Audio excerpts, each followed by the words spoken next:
खाना हमारे जीवन का एक महत्वपूर्ण हिस्सा है और यह सिर्फ भूख मिटाने का साधन नहीं है। हमें यह समझना चाहिए कि हमें खाना कब और क्यों खाना चाहिए। सबसे पहले नाश्ते की बात करते हैं। सुबह का नाश्ता दिन की सबसे महत्वपूर्ण भोजन होता है। जब हम रात भर सोते हैं तो हमारे शरीर को ऊर्जा की जरूरत होती है।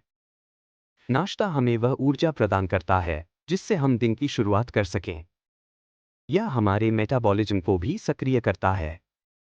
एक अच्छा नाश्ता जैसे ओट्स, फल या दही न केवल हमें ताजगी देता है बल्कि हमारे मानसिक स्वास्थ्य के लिए भी फायदेमंद होता है। अब दोपहर के भोजन की बात करें। यह भोजन हमें दिन भर की गतिविधियों के लिए आवश्यक ऊर्जा प्रदान करता है। दोपहर का खाना संतुलित होना चाहिए, जिसमें प्रोटीन, कार्बोहाइड्रेट और फाइबर शामिल हो। दाल, चावल, सब्जियां और रोटी का संयोजन हमारे शरीर को पोषण देता है और हमें थकान से बचाता है। इसके अलावा यह सामाजिक अवसर भी प्रदान करता है, जहां परिवार या दोस्तों के साथ बैठकर खाना खाने का आनंद लिया जाता है।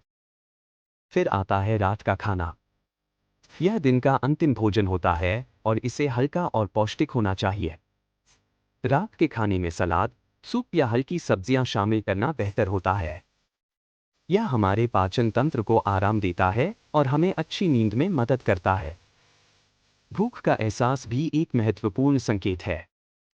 जब हमें भूख लगती है तो यह हमारे शरीर का संकेत होता है कि उसे ऊर्जा की आवश्यकता है। हमें इस संकेत को नज़रअंदाज नहीं करना चाहिए। सही समय पर खाना खाने से न केवल हमारी ऊर्जा स्तर में सुधार होता है, बल्कि यह हमारे मानसिक स्वास्थ्य को भी बेहतर बनाता है। अंत में, यह कहना गलत नहीं होगा कि खाना सिर्फ एक आवश्यकता नहीं है, बल्कि यह हमारे जीवन का एक महत्वपूर्ण हिस्सा है। यह हमें ऊर्जा, पोषण और सामाजिक जुड़ाव प्रदान करता है।